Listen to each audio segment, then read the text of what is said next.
Hello everyone, welcome back. You're watching Empyrion Galactic Survival episode 138. I'm Enigmius and today, the Heracles.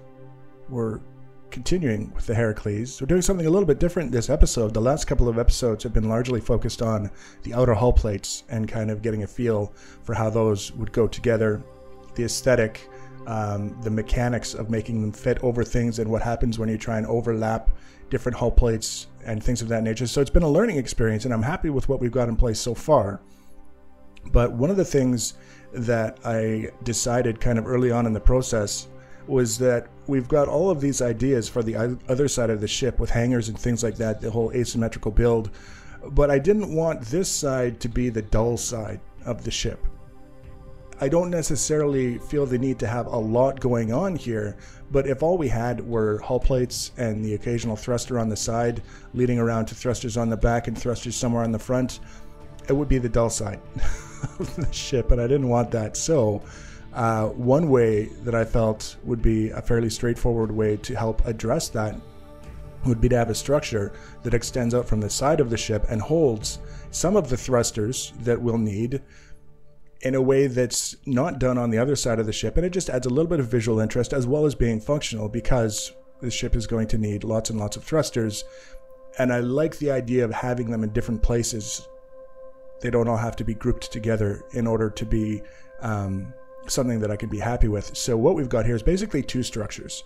One that is built out from the side of the ship, which holds the second structure, and the second structure is what holds the thrusters. The structure that's built out of the side of the ship has, it's almost like an oval design. In my mind it was originally an oval design, but by the time I got around to placing the profile down towards the bottom of the hull, I had to kind of make it a little bit more narrow at the bottom just to kind of fit the way things were going down there. And in this case it ended up looking a little bit more egg-shaped than a proper oval, so to speak. So that's the design that we're working with. And then the structure that's going to hold the thrusters is basically going to be kind of rectangular, but with a soft curve on the outer edge, convex curve, just to kind of add a little bit of visual interest. But as I mentioned in the past, from my point of view, when it comes to things like these really, really big thrusters, they don't need a lot to make them look interesting. They kind of take care of that on their own. The design has got this kind of back end that's kind of aggressive looking without being overly complex, and of course it's got blue flames, you know, belching out of it, so there's always that part contributing to the visual interest. We don't really have to knock ourselves out to make the thrusters and the things directly attached to those thrusters look interesting. We can just kind of let them do what they do, which is why the structure that holds them is a little bit subdued in the design. We're not deliberately going out of our way to make it more complicated than it needs to be. So we've got the profile already for the structure coming out of the side of the ship, and now all we have to do is literally build it out, you know, pulling out the individual blocks, duplicating them across so that we get that taken care of. And then the outside, where the thrusters are, basically do the same thing. We get a general idea, we'll get a profile that defines how we're going to have the curves working, build it out, Bob's your uncle. Simple and straightforward.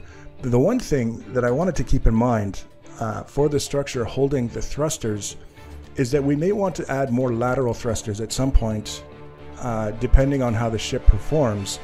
So the structure that's holding the propulsion and the reverse thrusters actually has a segment in the middle. If we decide that we wanted to add a few more lateral thrusters, we can just literally remove some of the blocks on the outer edge of the structure and place the thrusters without having to rework anything. We don't have to redesign anything. We don't have to try and change the structure to make it look like those lateral thrusters were part of the design all along, because the structure has incorporated them as part of the design all along. So that was kind of one of the things that I wanted to make sure that I incorporated as well. And I don't do it very often. I unfortunately don't always have the necessary foresight to design things ahead of time based on what I decide I might want to add, or I kind of have in the back of my mind that I might want to add something in the future, but I just say we'll deal with it when we get to it. In this case, we've kind of dealt with it as part of the design,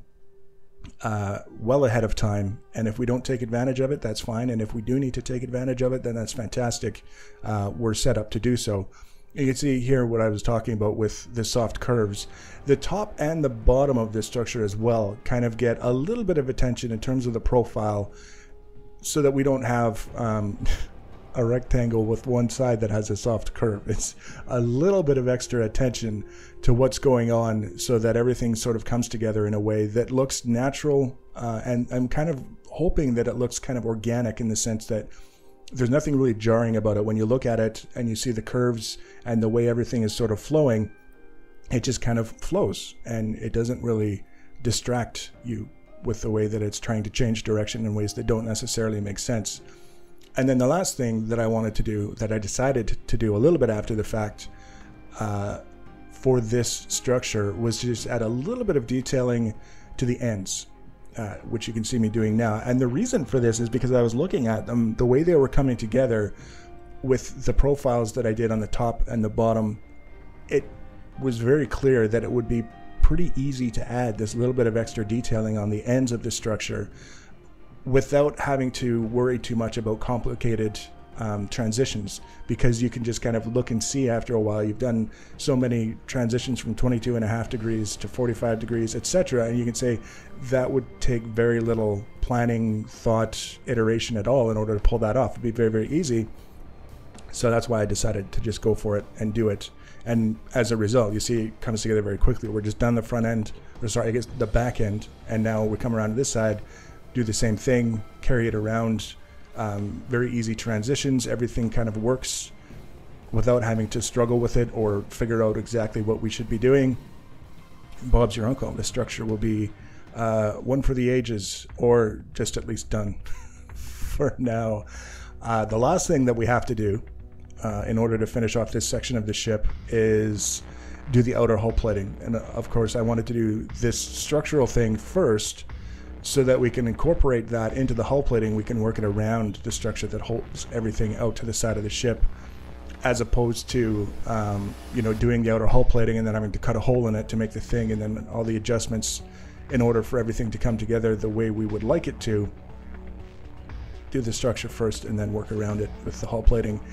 In this case, what I've been finding is when I look at these outer hull plates, especially the ones on the top that kind of 90 degrees across the top and then down, if we try and overlap them in a way that looks like it's obviously two different things that are being overlapped, they can become very, very large in very short order, just because the gaps, you're basically looking at a minimum of a 2-block gap between these structures in order to overlap them. And if we start trying to overlap things that are overlapping things, it gets a little bit too big.